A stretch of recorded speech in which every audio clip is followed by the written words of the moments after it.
안녕하십니까. 전세계 계신 CBN 청취자 여러분, 하나님의 말씀으로 사랑과 행복 전하는 CBN 교과방송의 정수 인사드립니다. 안녕하십니까. 정성목입니다. 예, 목사님 정말 반갑습니다. 안녕하십니까. 어느새 처서가 지나고 가을이 되었습니다. 절기적으로 우리가 지금 너무 더워서 느끼지 못할 뿐이지 계절의 변화는 분명한 것 같습니다.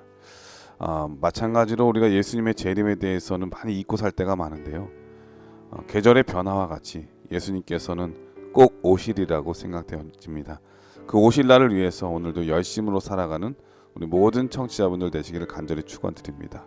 자, 오늘은 에베소서 제 10번째 시간인데요. 제목은 남편과 아내 함께 십자가 앞에서라고 하는 제목입니다.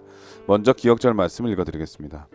남편들아, 아내 사랑하기를 그리스도께서 교회를 사랑하시고 그 교회를 위하여 자신을 주심과 같이 하라.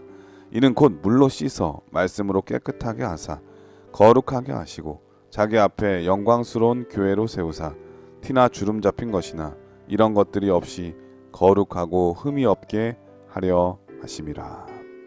자, 오늘 교과의 제목은 남편과 아내라고 하는 제목인데 어떤 말씀일까요? 오늘은 남편과 아내, 즉 결혼 관계에 대한 이야기를 함께 살펴보고자 합니다.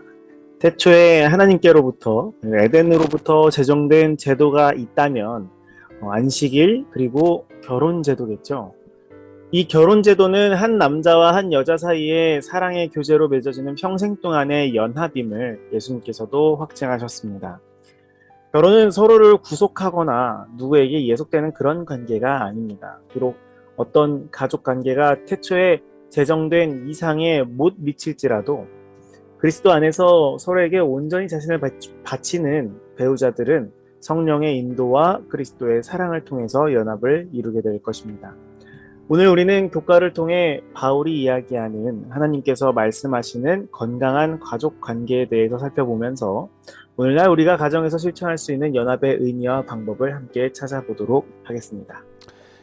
예수님께서도 지상생애, 공생애를 하실 때 가장 첫 번째 이적도 바로 가나의 혼인잔치, 결혼 그 식에서 이루어지셨잖아요.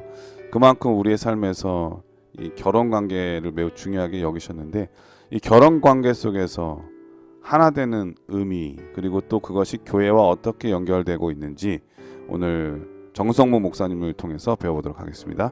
말씀에 앞서 찬미 듣고 시작합니다. 여기는 말씀의 방송 CBN 코리아입니다.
찬미 잘 들었습니다.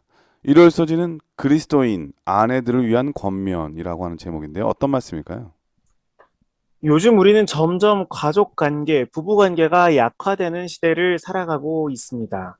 사회적 풍조를 놓고 보자면 이 이혼이라는 것이 더 이상 흠이 아닌 것처럼 여겨지는 시대를 살아가고 있죠. 물론 이혼 여부가 사람을 온전히 평가하는 낙인 같은 것이 되어서는 결코 안 되지만 그렇다고 해서 결혼의 의미가 퇴색되고 가벼워지는 것 또한 옳다고만 볼 수는 없는 것입니다. 우리나라 2022년 혼인 건수는 19만 2천여 건입니다. 물론 전년 대비 0.4% 감소한 수치이긴 하지만 그래도 적지 않은 수의 가족이 새로 탄생했죠. 그런데 이혼 건수는 얼마나 될까요? 작년 2022년 기준으로 이혼 건수는 9만 3천 건입니다. 물론 새롭게 결혼한 19만 커플 중에서 9만 건의 이혼이 발생한 것은 아니고 전체 부부 가운데 발생한 이혼 건수가 9만 3천 건인데요. 작년보다 늘어났을까요? 줄어났을까요? 줄어들었을까요, 목사님? 글쎄요. 우리나라는 이렇게 쭉 계속 늘어나는 추세니까 아마 늘어난 게 아닐까요? 아, 안타깝게도 줄어든 수치입니다. 작년보다 8.3% 이혼이 줄은 게 이겁니다. 네, 그 줄은 게 다행이네요. 9만 3천. 예, 다행이죠. 근데 이게 마냥 이렇게 밝은 미래라고만 볼 수는 없는 것이 불경기로 인한 영향과 그리고 그동안 많은 이 이혼율 증가를 차지하고 있었던 고령층의 이혼 건수가 많이 꺾이면서 이 감소폭이 컸다고 전문가들은 보고 있습니다. 10커플이 새롭게 가족을 이루면 각 연령층에서 5커플이 깨지는 현 상황인데요. 결코 가볍게 볼 수 없는 사회적 문제입니다. 일요일 소지에서는 먼저 그리스도인 아내들을 위한 권면을 다루고 있습니다. 에베소서 5장 22절부터 24절을 함께 보시겠습니다. 아내들이여 자기 남편에게 복종하기를 주께 하듯 하라. 이는 남편이 아내의 머리됨이 그리스도께서 교회의 머리됨과 같음이니 그가 바로 몸의 구주시니라. 그러므로 교회가 그리스도에게 하듯 아내들도 범사에 자기 남편에게 복종할지니라. 바울은 위 구절에서 상당히 그리고 특별히 지금 시대에서 이야기하면 굉장히 저항받을 만한 구절을 기록했습니다. 이 복종이라는 단어를 우리가 일상생활에서 잘 사용하지는 않을 정도로 개인의 자유와 주권을 인정하는 시대를 살아가고 있는데요. 그렇다면 우리는 이 구절을 어떻게 이해해야 할까요? 하나님께서 하시고자 하시는 말씀은 무엇일까요? 이 구절 바로 직전 구절인 21절에는 22절부터 나와 있는 아내들을 위한 제시 사항을 이해시키고자 하는 발판이 기록되어 있습니다. 21절 함께 보시겠습니다. 그리스도를 경외함으로 피차 복종하라. 일단 피차 복종하라는 것입니다. 그런데 이 그냥 피차 복종하라라는 것이 아니라 그리스도를 경외함으로 피차 복종하라고 기록합니다. 여기서 기록된 이 복종하라라는 단어의 원어는 휘포타소메노이인데요. 이 단어는 현재 영위하고 있는 위치로 인해 존경받을 만한 사람들을 따르라라는 의미를 갖고 있습니다. 피차 복종하라는 것이 그러면 무슨 뜻일까요? 서로를 존중하고 따르라라는 것입니다. 그리스도인들은 서로 존경하고 섬겨야 합니다. 그리고 상호 간의 복종은 그리스도를 경외함으로 이루어져야 합니다. 이것은 그리스도의 뜻에 대한 그리스도인의 순종을 의미합니다. 그리스도인들은 강요나 위압에 의해서가 아니라 그리스도의 명령에 순종하는 마음으로 상호 복종해야 하는 것입니다. 이것을 기본으로 놓고 이제 22절부터를 보면은 오해하지 않고 그 뜻을 이해할 수 있겠죠. 교회가 그리스도에게 하듯 아내들도 범사에 자기 남편에게 복종할지니라, 존중하고 따르라라는 것입니다. 물론 그 중심은 그리스도를 경외함으로 피차 복종하는 것임을 우리는 기억해야 합니다. 예, 한 가정을 이룬다고 하는 것은 둘만의 서약이 아니라 집안의 이 서약이기도 하고 또 예수님을 가정에 모시는 서약이기도 하잖아요. 그래서 예수님을 가장 중심에 모시고 남편과 아내의 역할을 서로 최선을 다해 한다는 것인데 그중에 첫 번째가 목사님께서 지금 말씀하신 대로 서로 존중하는 거겠죠. 서로 맞습니다. 존중함이 없을 때는 그 가정이 유지하기 어려우니까 말이죠. 맞습니다. 이 그리스도를 중심에 두고 관계를 이어가며 서로를 이제 존중하는 것은 한쪽으로 쏠리는 것을 방지해 줍니다. 우리의 삶 가운데서 주도권이 누구에게 있는가 중요하긴 하지만 하여튼간 이 누가 누구의 위에 있는가 이런 것들이 중요한 것이 아니라 각자의 역할이 있으며 그리스도를 중심으로 서로의 위치에 대한 존중과 배려가 중요한 것임을 성경은 우리에게 이야기하고 있습니다. 그리스도 중심의 관계는 결국 사랑의 관계입니다. 그리고 이 사랑은 불완전한 사랑이 아닌 그리스도의 완전한 사랑입니다. 그리스도의 사랑이 나의 마음 가운데 있기를 구하는 우리 모두가 되기를 간절히 바랍니다. 예, 이로써지는 그리스도인 아내들을 위한 권면이라고 하는 제목이었는데요. 먼저 가정에 있어서의 아내의 역할에 대해서 바울의 권면을 살펴보았습니다. 먼저 존경하고 먼저 봉사하고 먼저 아껴주는 것, 이게 정말 중요한 선행 조건이겠죠. 가정의 행복을 위해서. 근데 목사님께서 앞서 이 이혼율에 대한 말씀하셨는데 요즘 세상이 너무 바쁘잖아요. 전에는 혼자 남편 가장이라 해서 남편이 주로 일을 했지만 지금은 능력되는 아내들, 여인들도 많기 때문에 각자의 또 자기의 그 전문 분야 그리고 또 직업을 갖고 있는 경우가 많거든요. 그러다 보니까 각자의 생활에서 생활하다 보니까 바쁜 거예요. 서로 얼굴 보기도 시간이 짧죠. 근데 그런 짧은 시간 가운데 서로 존중하지 않고 다툼이나 갈등이 있다면 하나로 연합되기란 정말 어려운 문제이죠. 이렇게 바쁜 시대, 사단이 가장 역사하기 쉬운 시대에 살고 있을 만큼 우리는 이 관계를 유지하기 위해서 더더욱 노력해야 되고 이 말씀의 권면에 따라 실천한 삶이 돼야 되지 않을까 그런 생각이 들었습니다. 그렇지 않다면 우리의 가정들은 정말 매 순간순간마다 위태롭다고 말할 수밖에 없겠죠. 이런 가운데 그리스도인 아내에 대한 권면을 우리가 잘 새겨 들을 필요가 있다는 생각이 듭니다. 물론 후에 남편에 대한 얘기도 있겠죠, 목사님, 그렇죠? 그렇죠. 네. 당연히 나오죠. 월요일 서지는 그리스도의 신부로서의 교회 원이라고 하는 제목인데요. 어떤 말씀일까요? 에베소서 5장 25절부터 27절을 함께 보도록 하겠습니다. 남편들아 아내 사랑하기를 그리스도께서 교회를 사랑하시고 그 교회를 위하여 자신을 주심같이 하라. 이는 곧 물로 씻어 말씀으로 깨끗하게 하사 거룩하게 하시고 자기 앞에 영광스러운 교회로 세우사 티나 주름 잡힌 것이나 이런 것들이 없이 거룩하고 흠이 없게 하려 하심이라. 일요일 소지에서 교회가 그리스도에게 하듯이라는 표현을 하면서 이 교회와 그리스도의 관계가 곧 어떤 것으로 묘사되고 있다고 교과는 이야기하냐면 결혼의 은유라고 이야기하고 있습니다.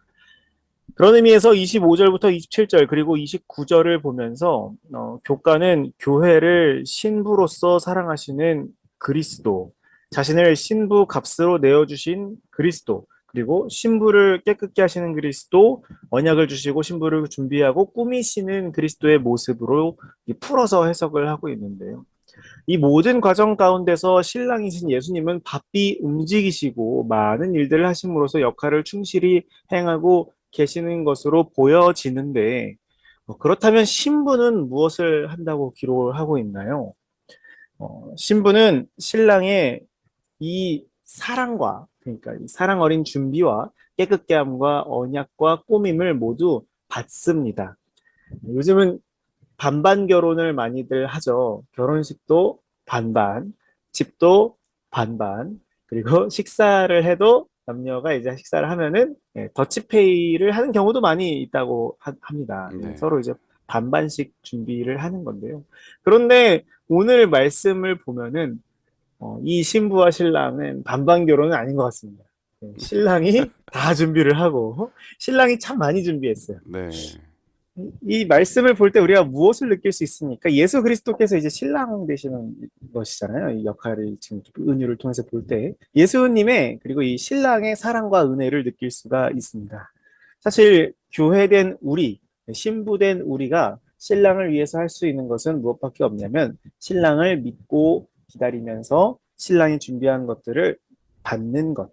그것이 바로 신부된 교회의 역할인 것입니다. 네. 일월소지까지만 딱 읽었을 때 남편 된 분들 혹은 결혼을 앞두고 있는 남자분들 혹은 남성들은 여인들은 이렇게 남편을 그리스도께 하듯 복종하듯 복종해야 된다 이 말 들었을 때 되게 설레었을 것 같아요. 그런데 오늘 이 월요일 소지 보고는 책임감이나 부담감이 확 들지 않았을까.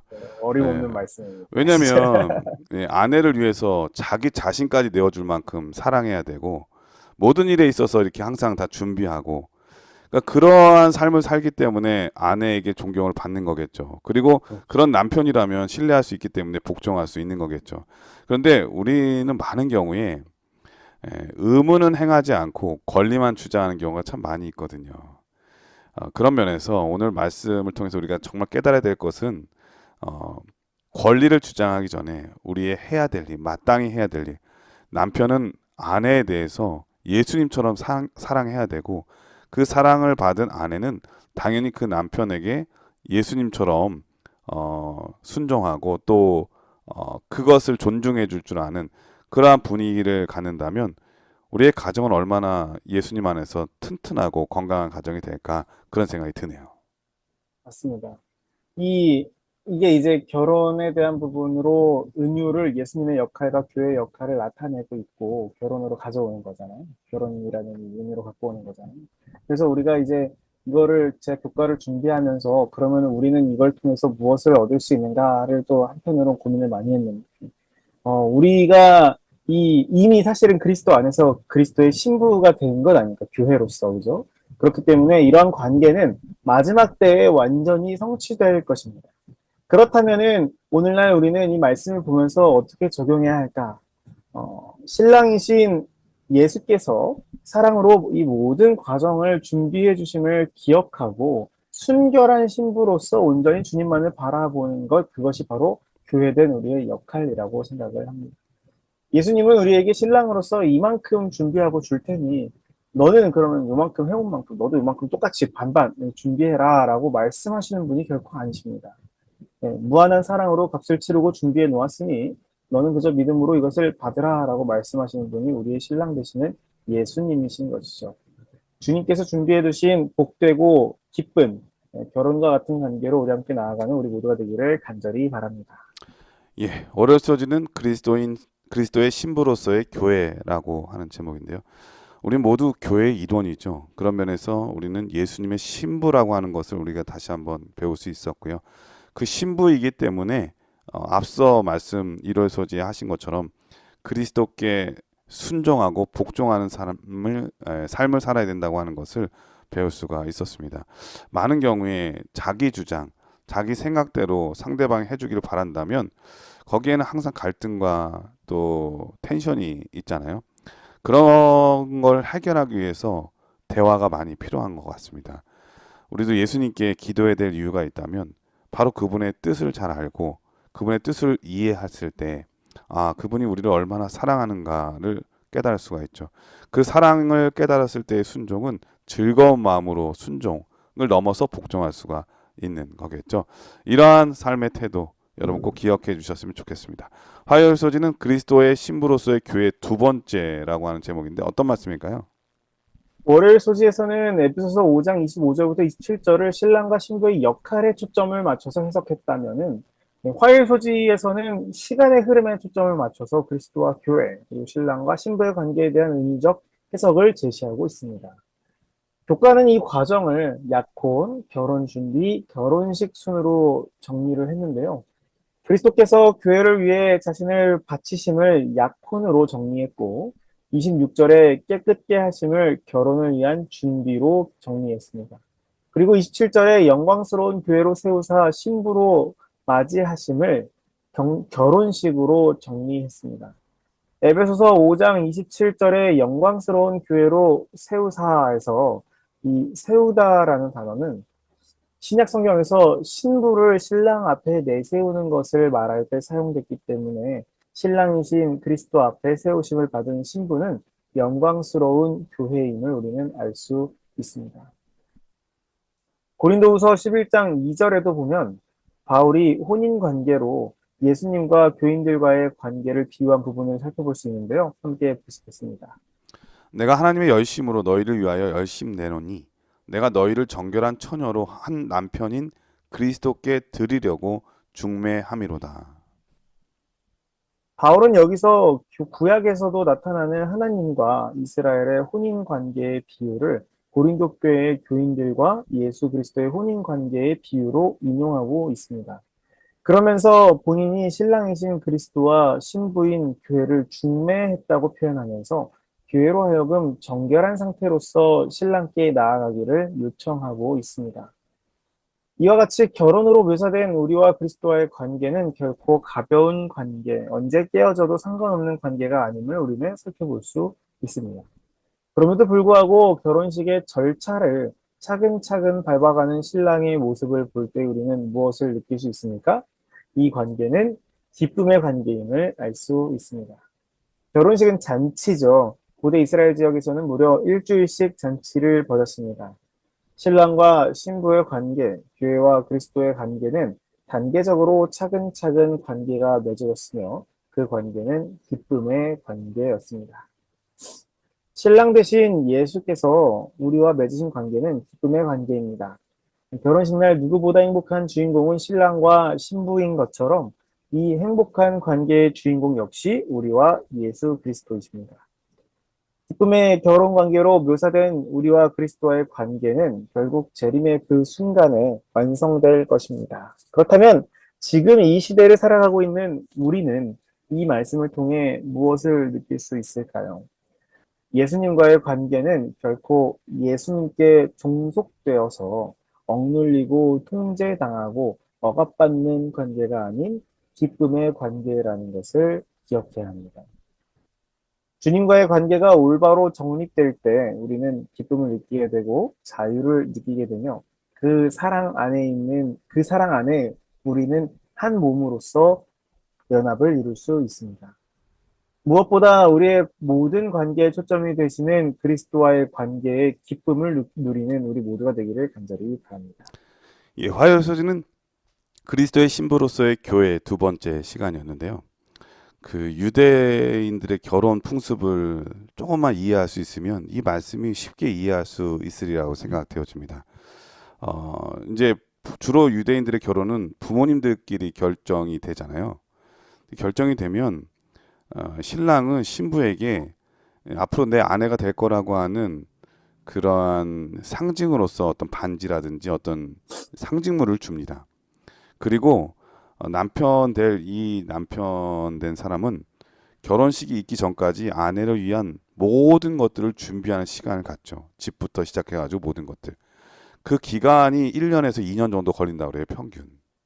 그 기간 동안에 이 아내 된 신부는 남편이 준 상징물을 보면서 그 시간을 견뎌야 했습니다. 그리고 그 시간을 견뎌내면 그 잔치의 시간이 정말 행복한 시간이 되는 거죠. 근데 만일 그 1년에서 2년의 그 시간 동안에 이 아내 될 사람이 딴 마음을 품거나 딴 남자에게 마음을 두게 되면 그 결혼은 파혼이 되는 거죠. 그리고 그 모든 책임은 다 그 아내에게 있다고 하는 것이 선언이 됩니다. 그래서 심지어는 죽임을 당하기도 하지요. 이러한 결혼 관계 속에서 예수님과 우리의 관계를 잘 표현하고 있는데요. 예수님은 우리의 모든 것을 다 준비하고 계시죠. 지금 하늘에 거처 그리고 우리를 위한 모든 것들을 다 준비하고 계신데요. 신부로서의 우리는 그 기간 동안에 어떤 것을 하고 있어야 할까요? 예수님께서 주시는 그 상징물, 성령을 통해서 우리의 마음을 깨끗게 하고 그분을 남편으로서 맞이할 준비를 하는 것이 우리의 입장이겠죠. 그러한 모든 것들을 하나하나씩 생각하면서 시간을 보내야 된다고 하는 것. 그것이 결혼 관계를 유지하기 위한 가장 중요한 핵심이고 또 연합을 위한 가장 중요한 마음의 자세라고 하는 것도 우리 목사님을 통해서 배울 수가 있었습니다. 목사님 혹시 이 부부가 결혼을 하게 되면 권태기라고 할까요? 약간의 좀 서로에게 무관심한 시기가 몇 년 만에 주로 주기적으로 찾아올 것 같습니까? 저는 아직 안 와가지고 잘 모르겠네요. 그죠? 목사님 그랬다는 게 아니라 일반적으로 결혼한 부부들이 갖는 그 권태기의 시기적으로 얼마나 되는지 짧으면 5년이고요. 길면 10년 정도가 되면 그런 시기가 온답니다. 이런 위기를 맞이했을 때 서로 어떻게 극복할 수 있을까? 그런 것은 바로 작은 것 하나하나를 그러니까 이제 아내들은 남편이 번했다고 생각해요. 결혼 초기에는 작은 것도 나한테 신경 써주고 말 한마디라도 좋게 해줬는데 이 익숙해지다 보니까 말도 되게 성의 없게 하는 것 같고 작은 것도 잊어버리게 되고 그러다 보니까 아내는 되게 섭섭한 게 많아지고요. 또 자녀들은 커지면서 엄마에게 의지했던 것들을 다 의지하지 않게 되니까 가정에서 자기가 홀로 남았다고 생각할 때가 많답니다. 근데 반대로 남편들은 밖에서 일을 하다 보니까 아내에게 위로를 얻고 용기를 얻기를 바라고 또 자기가 작은 실수를 하더라도 다 이렇게 용서받기를 바라는데 집에 와도 작은 거 하나하나가 다 어때요? 허물이 되다 보니까 집안이 되게 두렵고 걱정이 되는 곳이 되는 거죠.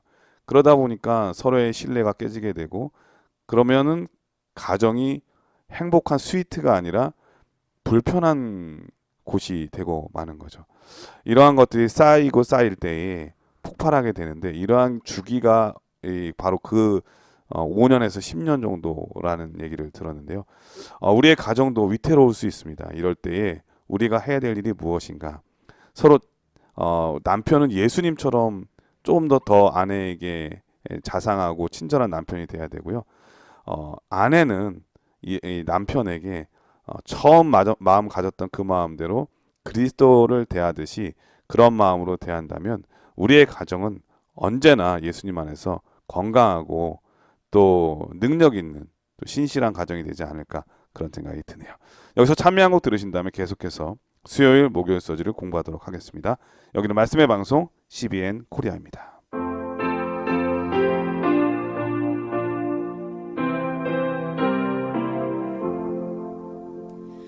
아름다운 우리 집 사랑 있는 집 기쁨 넘쳐 흐르네 사랑 있는 집 평화 가득 넘치고 한밤 웃음 꽃 피며 부드러운 감도는 사랑의 가정 사랑의 우리 집 영원토록 행복한 사랑의 가정. 예, 수요일 서지는 내 아내를 내 자신처럼 사랑하라 라고 하는 제목인데요. 어떤 말씀일까요? 네, 드디어 남편들에 대한 구체적인 권면이 나왔습니다. 긴장되네요. 저도 남편인데. 예, 바울이 이 이야기를 그러니까 이 남편들에 대한 이야기를 할 때는 지금과 같은 시대상이 아니었음을 아마 잘 알고 계실 것이라고 생각합니다. 에베소서 5장 25절을 다시 함께 보도록 하겠습니다. 남편들아 아내 사랑하기를 그리스도께서 교회를 사랑하시고 그 교회를 위하여 자신을 주신 같이 하라. 여기서 바울이 제시하는 이 남편상은 그 시대에 있어서는 굉장히 놀라운 권면이었죠. 바울은 남편이 아내에 대해 가져야 하는 의무는 바로 사랑이라고 이야기합니다. 아내에게는 복종이라는 단어를 썼는데 남편에게는 사랑이라는 단어를 사용했습니다. 마치 그리스도께서 교회를 사랑하신 같이 그리고 교회를 위하여 자신을 주신 같이 아내를 사랑하라는 것입니다. 여기서 끝나는 것이 아닌 28절에는 어떻게 기록합니까? 자기 아내 사랑하기를 자기 자신과 같이 할지니라고 이렇게 기록을 합니다. 어떤 분들은 이 에베소서 5장 22절만 읽고 기분이 좋으셨을지 모르겠습니다. 그러나 바울은 분명하게 자기 자신을 사랑하는 것처럼 아내를 사랑하라라고 권면하고 있습니다. 재림신도의 가정에는 이렇게 기록합니다. 각 남편과 아버지들은 그리스도의 말씀을 이해하기 위하여 연구할지니 일반적인 방법, 단순히 아내가 남편에게 복종하라는 데만 진념하지 말고 갈바리의 십자가의 빛 가운데서 가정에 있어서의 자신의 위치를 연구하라. 남편은 그리스도께서 백성을 사랑하신 같이 아내를 사랑해야 합니다. 나에게 주신 예수 그리스도의 사랑을 생각할 때 남편은 결코 가정에서 권위적이거나 독선적인 모습을 보일 수 없을 것입니다. 그리스도가 중심이 되시는, 초점이 되시는 관계를 형성한다면 남편은 결코 그가 자기 아내보다 낫다고 생각하지 않을 것입니다. 그리스도의 사랑을 품은 남편은 결코 독단적이거나 가혹하지 않을 것입니다. 그 무엇보다 사랑하라 라는 이 권면을 우리 마음 가운데 새기기를 간절히 바랍니다. 남편은 아내를 사랑해야 합니다. 여기서 말하는 사랑은 비이기적이며 무조건적인 희생적인 사랑을 가리킵니다. 또한 현재 명령형으로서 언제나 아내를 사랑해야 함을 나타내고 있습니다. 그리스도께서 교회를 위하여 자신을 주신 것처럼 남편들도 아내를 무조건적이며 자기희생적으로 사랑해야 한다고 바울은 권면하고 있습니다. 저를 포함한 이 방송을 들으시는 모든 남편분들께 이 말씀을 전합니다. 그리스도의 사랑으로 아내를 사랑합시다. 그것이 남편의 의무입니다. 그리스도께서 주신 십자가의 사랑을 우리의 관계 가운데 나타내는 우리 모두가 되기를 간절히 바랍니다. 네. 수요 서지는 내 아내를 내 자신처럼 사랑하라. 목사님께서 남편을 대표해서 호소하시는 장면을 볼 때 저도 되게 부담되면서도 감동이 있었어요. 그리고 깨달은 바가 많이 있습니다. 보통 남자들은 가정에서 자기의 권위를 세워주기를 기대하잖아요. 그래서 우리 앞서 재림신도의 가정의 인용구를 읽을 때에 저는 찔림이 됐어요. 그 22절의 말씀처럼 아내들은 남편에게 복종하라는 그 말씀에만 너무 진념하지 말고 갈바리의 십자가의 빛 가운데서 예수님께서 아내에게 신부를 위해서 하신 것처럼 가정에 있어서의 남편의 위치를 연구하라는 그 말씀을 딱 읽는데, 그래, 내가 해야 될 일을 하지 않고 상대방에게 너무 바라는 것만 먼저 얘기하고 한 것이 아니었나, 그런 생각이 듭니다. 이게 바로 정말 불편한 거죠. 먼저 희생을 하고 그 다음에 아내를 사랑했다면 아내는 자연스럽게 남편을 사랑하고 또 그런 마음으로 순종하고 복종적인 아내가 될 텐데, 그러기 전에 먼저 우리가 받아야 될 권리만 주장하니까 그건 마찬가지겠죠. 서로 이러한 주장만 하게 되면은 거기에는 항상 욕심과 또 갈등과 이 어려움이 있을 수밖에 없는 거겠죠. 오늘 말씀처럼 남편들은 연구해야 됩니다. 가정에서 나의 위치는 무엇인지, 또 나는 정말 아내를 사랑하고 있는지, 아내를 사랑하는 것은 어떠한 것인지, 어떠한 방법인지 연구하는 그러한 자세. 이런 자세로 삶을 산다면 아내에게 잘 못해도 아내가 얼마나 고맙게 생각할까요? 남편에 대해서. 그리고 또 이런 남편을 안다면 아내는 남편의 마음을 헤아리기 위해서 얼마나 노력할까요? 이러한 희생적인 사랑, 예수님의 사랑이 이 가정을 지배할 수 있는 그런 가정, 우리 모두의 가정이 되기를 간절히 축원합니다. 그런데 고민이 하나 있는 게, 제가 이런 말씀을 드리면서도 우리가 항상 가정을 이루면서 살면서도 좋을 때만 있는 건 아니잖아요. 분명히 갈등과 그러한 다툼이 있을 수 있거든요. 이럴 때 어떻게 하면 좋을까요? 갑자기 떠오르는 한 이야기가 있습니다. 평생 50년을 넘게 회로한 80이 넘은 노 부부가 있으셨는데요.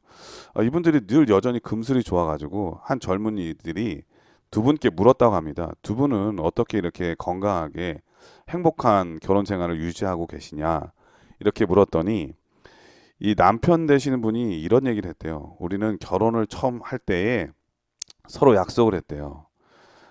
아내의 말이 마음에 들지 않으면 남편은 거기에서 화를 내거나 그러지 않고 산책을 나가기로 결심을 했고요. 아내는 집안에서 청소를 하기로 마음을 먹었대요. 그런데 이 두 분이 그렇게 행복할 수 있었던 비결에 대해서 말하기를, 자기는 너무 자주 밖에 나가서 운동을 했고 아내는 너무 열심히 집안을 청소했기 때문에 이렇게 오늘날까지 행복하고 건강한 가정을 유지했다는 얘기를 하셨는데요. 우리도 뭔가 이 문제가 있을 때 해결할 수 있는 방법을 하나씩 가져야 될 필요는 있을 것 같아요. 근데 그거를 막 앞에다 두고 막 다투기 시작하면 해결이 나지 않잖아요. 그래서 부부싸움은 칼로 물베기라는 말도 있는데요. 해결되지 않잖아요. 이럴 때 우리 남편 되시는 분들은 산책을 가면서 하나님께 기도하면 좋을 것 같고요.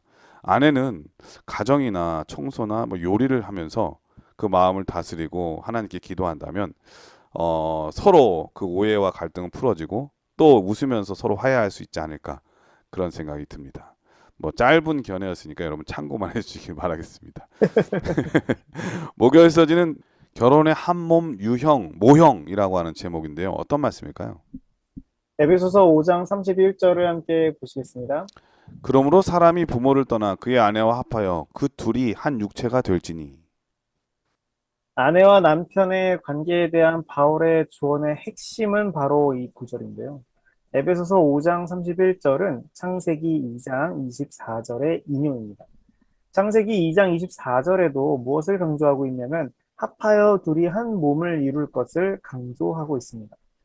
한 몸을 이룬다는 것은 연합을 이야기하는 것이죠. 어느 한쪽이 다른 한쪽에 예속되는 것이 아닌 둘이 합하여 하나를 이룬다는 것입니다.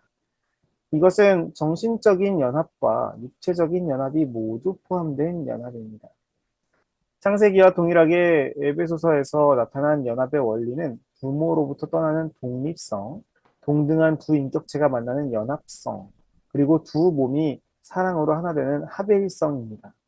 이렇게 세 원리를 모두 종합할 때 건강한 관계가 형성될 수 있는 것입니다. 어느 하나라도 이 중에서 어긋나는 것이 있다면 그 관계는 건강하지 못한 관계로 발전할 수 있다는 것입니다. 아직 독립하지 못했다면 부모의 그늘 아래에 있는 것이 될 것이고 동등하지 못하다고 여기는 두 인격체가 만난다면 건강한 연합을 이루기 어려울 것입니다. 사랑이 없다면 하나 되는 합일성을 이루기가 어렵겠죠. 이러한 결혼에 대한 이해는 그리스도와 교회의 관계를 이해하는 데 도움이 되고 반대로 교회와 그리스도의 관계를 볼 때에 남편과 아내, 그리스도인 가정의 관계를 알 수 있습니다. 에베소서 5장 33절은 이렇게 기록하고 있습니다. 그러나 너희도 각각 자기의 아내 사랑하기를 자신같이 하고 아내도 자기 남편을 존경하라. 부부관계에 있어서 결론적인 권면은 사랑과 경외입니다. 교회가 그리스도께 하듯 아내는 남편을 존중하고 따라가야 하며 남편은 그리스도께서 교회를 위해 자기를 희생하시고 보호하시며 양육하시는 것처럼 아내를 사랑하며 협력하여 성숙으로 나아가야 합니다. 우리 가정은 어떤 가정인가요? 예수께서 주신 사랑의 대원칙이 이루어지고 있는 가정인가요? 우리의 가정이 독립, 연합, 그리고 합일이 이루어지는 사랑의 가정이 되기를 간절히 바랍니다. 내가 상대방을 소유하고 옥죄려 하는 순간 연합은 어려워짐을 기억해야 합니다. 그리고 이 연합과 관계의 중심에는 그리스도께서 계셔야 함을 기억합시다. 그리스도의 사랑으로 연합하여 건강한 가족관계를 맺는 우리 모두가 되기를 간절히 바랍니다. 예, 목요일 서지는 결혼의 한몸 모형, 즉 결혼 관계의 독립성에 대한 말씀을 해주신 것 같습니다. 제가 조심스럽게 이런 말씀을 좀 드려보는데요. 이 가정에 있어서의 독립성을 해치는 경우가 간섭이에요. 부모님의 간섭일 수도 있고 주변 사람들의 간섭일 수가 있습니다. 어설픈 그 화의 주소는요, 안 하니만 못할 때가 많아요. 괜히 도와주려 했다가 반대로 꼬이는 경우가 참 많이 있는 것을 보게 되거든요. 결혼을 했으면 자기 당사자의 문제를 스스로 해결할 줄 알아야 되는데 이것을 부모님에게 얘기한다면 부모님은 얼마나 또 속상하겠습니까? 또 그걸 빨리 풀어주기 위해서 또 근데 듣다 보면은 이게 결혼이라고 하는 것은 가정과 가정에 대한 문제이기 때문에 아무래도 이제 팔은 안으로 굽듯이 자기 자식에 대한 편을 들기 쉽고 그 자식의 입장에서 자꾸 설명하기 때문에 상대방에 대해서 좀 개선하고 질책하고 또 바꾸기를 원하는 경우가 있어서 조언을 한다고 하면서 책망하는 경우가 참 많이 있어요. 그러면 상대방이 들을 때 매우 기분이 언짢거든요. 이렇게 계속 이런 식으로 부모에 종속되는 관계가 되거나 누구에게 의지하는 관계가 된다면 스스로 그거를 풀지 못한다면 오히려 이 결혼의 독립성은 헤쳐지게 되고 가정은 위태롭게 되고 그것 문제 때문에 더 크게 다툼과 갈등이 확산되는 경우가 많이 있거든요. 오늘 말씀처럼 가정은 하나의 독립되어서 누구에게 종속되지 않는다고 하는 사실, 그 책임은 두 사람에게 있다고 하는 것을 기억하면서 어떤 문제가 있다면 두 사람이 다 인격체가 다 올바로 형성된 분들이라면 스스로 해결하기 위해서 노력하고 기도하는 그러한 삶을 살아야 된다는 것을 오늘 중요한 말씀으로 주셨습니다. 이렇게 되지 못할 때에 우리의 가정이 얼마나 위태로운지 우리가 다시 한번 깊이 생각하기를 바라겠고요. 무엇보다도 그러한 문제가 있을 때 해결하기 위해서 예수님 앞에 나아가는 그러한 믿음의 시간 그리고 믿음의 경험이 얼마나 중요한지를 다시 한번 또 배울 수 있었습니다.